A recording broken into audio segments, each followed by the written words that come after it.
the people that are into this smelling salt stuff, they're power lifters, and they take a big sniff of that stuff before they lift weights. Why would that help them? Adrenaline. Adrenaline. Yeah. So a couple of more things about olfaction. And by the way, I love this stuff. This is so wild because it's the most primitive part of our brain and nervous system. We were chemical sensors before we were light sensors, right? We were sensing chemical environments. Is this a safe chemical environment? Right. I mean, we evolved from that. Right. We know that, for instance, memories that are associated with smell, like people will say the smell of my grandmother's kitchen or somebody's hands, my grandfather's hands, that those memories stick with us longer than anything because the olfactory bulb has a direct line to a couple of structures in the brain. So we have an olfactory bulb, which is the main thing for smell. Then there's something called the accessory olfactory bulb. And sort of divides into primitive smells that are like aversive, get away quick. Those tend to go through a really fast line through the accessory olfactory bulb. Takes us straight to the amygdala, to the piriform cortex that says, move your body and face and away from that. Like I didn't sit there and on the smelling salts, like boom, get away. It's like a reflex. It's like in fish, there's this thing called the Maunder neuron, where you touch on one side of the body, what does the fish do? Goes the opposite direction. Big, huge neuron, hardwired circuit. Well, they have those lateral lines that detect sounds and things and vibrations in the water. They're sensing, electrosensing at a distance, and these Maunder neurons are incredible. You touch, boom, the fish heads the opposite direction. It doesn't go like, oh, are you another friendly fish? You want to mate? They go, I'm out of here. Oh, and then they check you out. Right? And so it's a reflex for safety. The olfactory system has these two pathways. The olfactory bulb for kind of like, oh, is this Black Rifle coffee? You know, and then there's the smelling salt one that goes through the accessory olfactory bulb straight to the amygdala, which is associated with threat detection and other things, straight to the piriform cortex, and then to a motor circuit. Boom, turn the head the other way, get out, exhale, don't inhale more. Aversive, okay? So the thing about smell is that, you know, it's got these very hardwired components, okay? And they're set up for either appetitive, like, let me explore more, sniff in more, versus as opposed to aversive behaviors, like get me the hell away. And these brain areas are among the more ancient brain areas. Now, when I say ancient, people nowadays start picking apart at like, well, it's not just limbic and cortex. Cortex is part of limbic. That's all true.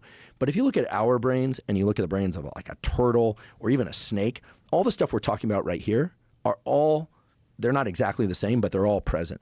When you get to humans, what you really add is a lot of cerebral cortex for the thinking and association stuff. Like, you know, I've been here before, so I'm a little bit less, you know, like looking around as much as I did last time. Like things that, you know, not context-dependent learning, context-dependent stuff. Whereas all the highly reflexive stuff is going to be hardwired circuitry you find in every animal, every person. And you need to divide things into three different responses in humans, okay, in order to survive. Yum, I'm going to move toward it. Yuck, I'm going to move away. And meh.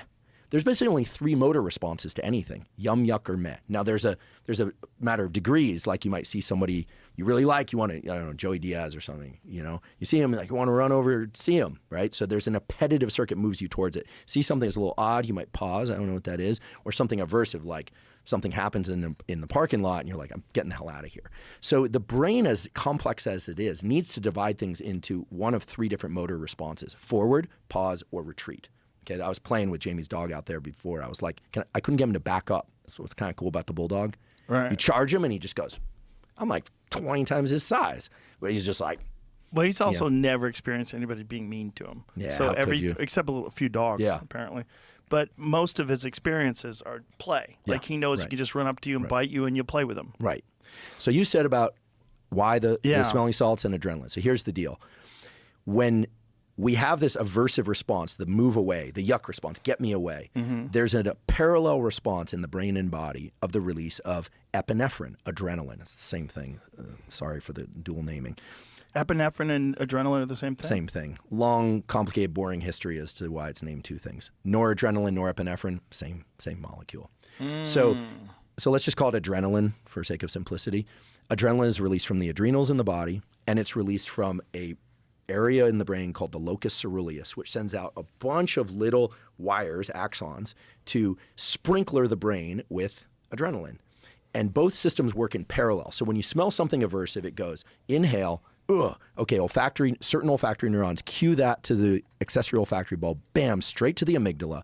Amygdala sends a signal, brah, down to the adrenals atop the kidneys. They release adrenaline, sends a believe it or not, a signal up to locus coeruleus. It sprinklers the brain with adrenaline.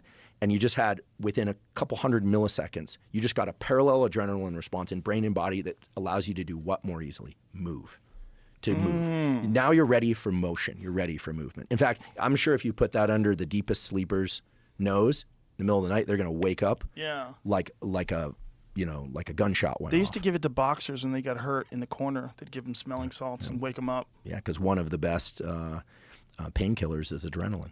Because you've been hit hard before. Isn't it amazing how little it hurts when it happens and how much it hurts later? Yeah, it's kind of crazy. It's crazy. That's the thing that's weird about fights. Like while they're happening, your shins are getting battered, things are getting hurt, and you don't really feel much. Yeah, adrenaline. Unless you get kicked hard to the body. The liver shots, doesn't matter how much.